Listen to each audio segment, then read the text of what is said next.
स्वागत करते हैं आपके अपने क्लासेस राजीव इंग्लिश क्लासेस में। आज हम लोग देखेंगे एपिताफ चैप्टर के कुछ महत्वपूर्ण एमसीक्यूज जो आपके एग्ज़ाम के पॉइंट ऑफ व्यू से बहुत ही महत्वपूर्ण है। इसको लिखा है वॉल्टर डी ला मेयर ने। चलिए शुरू करते हैं आप लोग। पहला प्रश्न है कि who is the poet of poem epitaph. Option A है जॉन डन, ऑप्शन बी है Walter de la Mare, option C है रूपर्ट ब्रूकी और ऑप्शन डी है W.H. ऑडेन। तो इसका आंसर हो जाएगा वॉल्टर डी ला मेयर यानी ऑप्शन बी। आगे बढ़ते हैं। कह रहा है कि what does the word epitaph means, यानी कि एपिताफ का अर्थ क्या होता है। एपिताफ का अर्थ होता है an inscriptions on the tomb stone memory of a dead, यानी कि जो कब्रिस्तान के पास जो पत्थर गड़ा रहता है उस पर कुछ लिखा जाता है, उसको एपिताफ कहते हैं। आगे बढ़ते हैं। In which year Walter de la Mare born, यानी कि वॉल्टर डी ला मेयर का जन्म किस साल हुआ था।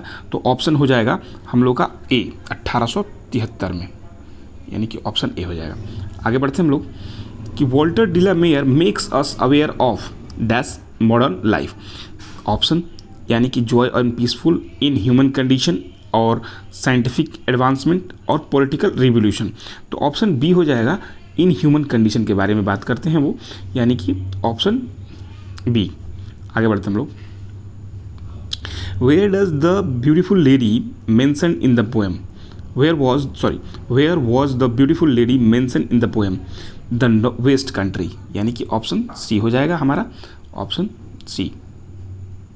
आगे बढ़ते हैं हम लोग। अगला प्रश्न है कि what phrase is used by the poet to describe the lady care free nature, यानी कि इसका हो जाएगा option B light of step and heart. Option B हो जाएगा। इस फ्रेज का इस्तेमाल किया गया है कि what does the poet mean by the beauty vanishes and beauty passes away, यानी कि इसका होगा कि beauty physical beauty is transitory and temporary, यानी कि इसका अर्थ होता है कि जो ब्यूटी है एक समय के बाद वो खत्म हो ही जाती है, ठीक ना, यानी कि ऑप्शन बी हो जाएगा। अगला प्रश्न है कि what does the word crumble means in the line when I crumbles, मतलब कि ऑप्शन बी होगा। इस क्रम्बल का शब्द का अर्थ क्या होता है, डाई या टर्न टू डस्ट, यानी कि मर जाना या मिट्टी में विलीन हो जाना, इसका अर्थ होता है। आगे बढ़ते हैं कि what worry bother the poet towards the end of the poem, ऐसा क्या है जो कवि को जो कष्ट दे रहा है इस अंतिम लाइन में। तो ये है ऑप्शन बी, कहता है कि मुझे कौन याद रखेगा जब मैं मर जाऊंगा, और इस लेडी को कौन याद रखेगा। आगे बढ़ते हैं। Which honour was bestowed upon Walter de la Mare by Queen Elizabeth द्वितीय इन 1953, 1953 में कौन सा अवार्ड क्वीन एलिजाबेथ द्वितीय के द्वारा वॉल्टर डी ला मेयर को दिया गया था। तो ऑर्डर ऑफ मेरिट दिया गया था इनको, यानी कि ऑप्शन बी हो जाएगा। आगे बढ़ते हैं हम लोग। The overall tone of the poem and epitaph can be best describe as, अच्छा इस पोएम का टोन क्या है। तो इसका टोन है मेलैंकली एंड रिफ्लेक्टिव, यानी कि दुखों भरी है, दुखों वाली है। आगे बढ़ते हैं। Walter de la Mare is famous as a poet of which genre, Walter de la Mare जो हैं किस जेनर के कवि के रूप में मशहूर रहे हैं। तो ये बच्चों के कवियों के रूप में और सुपर नेचुरल पोएट्री के बारे में ये मशहूर रहे हैं, तो ऑप्शन बी हो जाएगा। आगे बढ़ते हैं हम लोग। क्वेश्चन नंबर 13 पर आते हैं।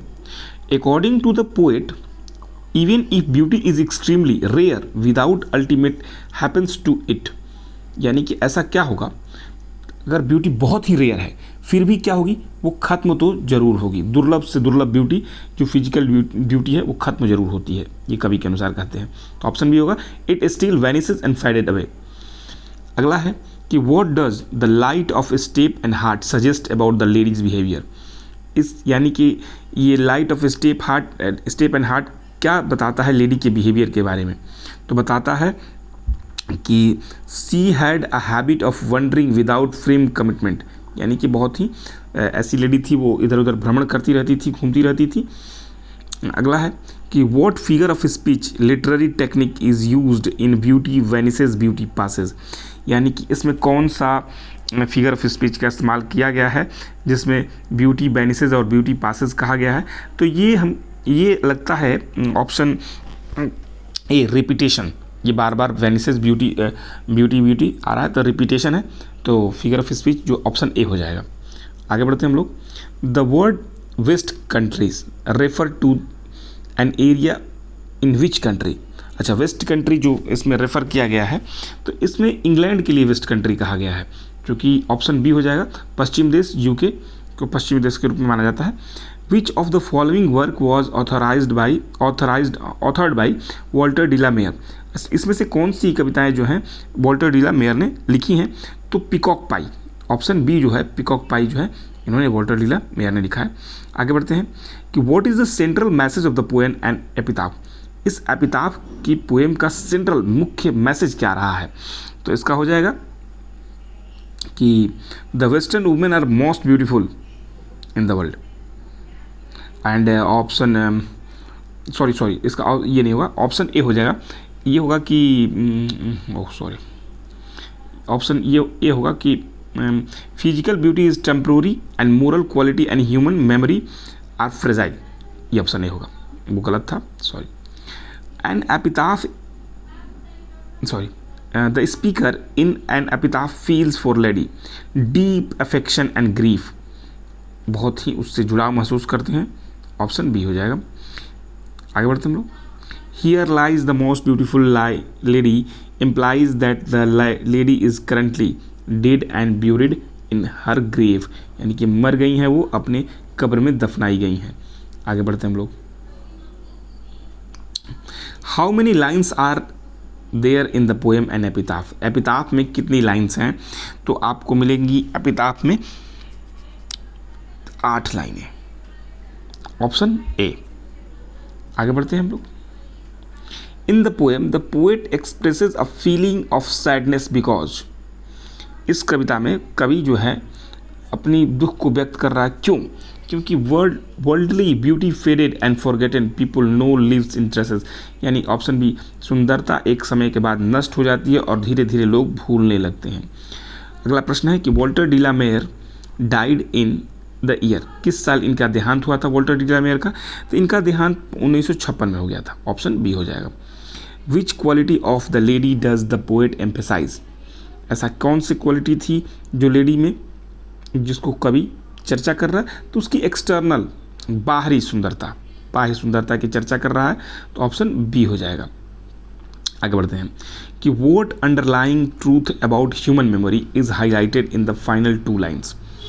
ये कहते हैं कि अंतिम के 2 शब्दों में क्या ह्यूमन मेमोरी के बारे में बात चर्चा करते हैं? तो ये कहते हैं कि जब मैं मर जाऊंगा, human memories dies with the individual who remembers. इंसान के साथ उसकी यादें भी धीरे धीरे मरने लगती हैं। धन्यवाद इतना वीडियो देखने के लिए। हो सकता है कि कुछ चीज़ें गलती हो गई हों, इसको क्षमा करेंगे आप, और आगे वीडियो देखते रहिए। धन्यवाद।